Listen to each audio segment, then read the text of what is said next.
केसरी जी, guardian की बात चल रही है, पुत्र की बात चल रही है, तो एक बहुत बड़ा सवाल है जो पूरे भारत देश में इस वक्त चल रहा है।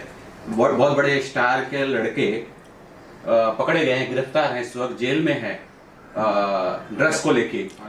अगर नाम आर्यन खान है, लेना नहीं चाह रहा था मैं, लेकिन अगर आप भी चिंतित है अपने परिवार को लेके, बच्चों को लेके, क्योंकि आप दिन भर काम कर रहे हैं। देखिए, हमारी भोजपुरी में तो इस टाइप का हम तो खाली नमक उजर जो नमक होता है वह जानते हैं, और हमारे यहाँ चीनी होता है उजर, उसके अलावा हम कुछ जानते नहीं। दूसरी सवाल ये है कि आप गार्जियनशिप की बात कर रहे हैं, तो हमारे भोजपुरी में ऐसा है कि भोजपुरी में हम लोग उठलाली से रोटी बोर के खा लेते हैं, लेकिन कभी नशा का आदी नहीं होते। आपने मेरा गाना भी देखा होगा, तो हम उठलाली से रोटी बोर के खा लेंगे, वो चलेगा, क्योंकि उसमें जीवन बच सकता है, लेकिन नशे से नहीं। इस दुनिया में मैंने आपको क्या बोला कि गार्जियनशिप बहुत ज़रूरी होता है। शिक्षा दीक्षा हम अपने बच्चों को पढ़ाने के लिए बहुत दूर भेज देते हैं, और हम कभी उसको जानने की कोशिश नहीं करते कि हमारा बेटा क्या करता है। और दुनिया में कोई भी आज खेसारी लाल का बेटा बिगड़ेगा तो उसका कारण खेसारी लाल यादव खुद हैं। रीज़न ये है कि मैंने अपने बच्चे को कभी उस लेवल पे देखा ही नहीं। हम दुनिया के बच्चों को शिक्षा दे देते हैं, अपने बच्चों को शिक्षा नहीं दे पाते हैं, क्योंकि हमारे पास वक्त नहीं होता है।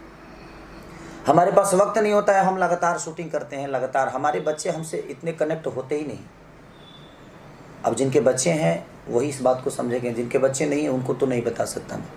तो दुनिया में जितने भी, मैं सब गार्जियन से बोल रहा हूँ कि आप लोग बिल्कुल इस बात से अपने बच्चों को बिल्कुल दूर मत करिए। गार्जियनशिप में जब भी किसी का लड़का रहेगा, चाहे वो शाहरुख खान जी का हो, या सलमान खान जी का हो, या ऋतिक रोशन जी का हो, या अजय देवगन जी का हो, या किसी अदरवाइज खेसारी लाल यादव का हो, किसी का भी बेटा हो, हमें ये बात जानने की ज़रूरत है। हमारे यहाँ आज भी गांव में देखिएगा तो अब मुझे लगता है ड्रग्स के बारे में जब से ये चीज़ें चल रही है, तब से ये दुनिया हमारे यहाँ हो सकता है जो बिहार में लोग ड्रग्स का मतलब समझ गए होंगे, या ड्रग्स के बारे में जान गए होंगे।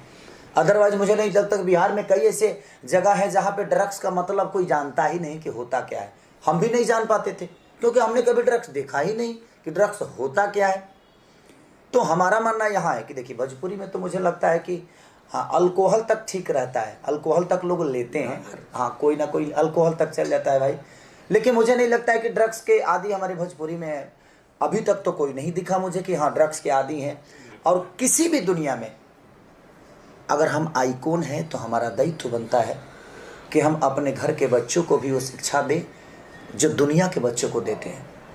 हमें हमारे प्रवचन सिर्फ दुनिया के लिए नहीं, हमारे अपने घर के लिए भी होता है। हम दुनिया के बच्चियों को कहते हैं कि आप ऐसा काम करो, आपको ऐसे करना चाहिए। दुनिया के बच्चियों के लिए बेटी बचाओ बेटी पढ़ाओ का हम अभियान तो चलाते हैं, लेकिन हमें ये भी देखना है कि हमारे घर में भी बेटी है, उसे भी हमें बचाना है और हमें उसे भी पढ़ाना है। ये नहीं कि हम अपने गार्जियनशिप से मुख मोड़ ले कि नहीं, हमने पैसे कमा लिए, हमारे पास पैसे खान आ गए, हमारे बच्चों की कोई कमी नहीं है। हाँ, उसके पास कमी एक चीज़ की है, संस्कार की। अगर उसके पास संस्कार आप नहीं दीजिएगा, उसके पास अपने गांव की भूमिका को आप नहीं बताइएगा, तो उसको पता ही नहीं चलेगा कि मेरे पापा किस स्तर से आए हैं इस जगह पे। मैं अपने बच्चों के साथ अगर 2 घंटे, मैं रात में ही टाइम मिलता है मुझे, या सुबह 2 घंटे टाइम मिलता है और रात में टाइम मिलता है, तो मैं अगर 10 बजे भी घर पे जाता हूँ तो 3 घंटे का क्लास मैं अपने बच्चों के साथ करता हूँ। रीज़न ये है कि मैं अपने जीवन के हर वो चीज़ अपने बच्चों को बताता हूँ कि मैं लेटी भी बेचा हूँ बेटा, अगर तुम लोग इस गद्दे पे सोए हो तो मेरे पास चटाई भी नहीं थी, आज आप लोगों के पास गद्दा है।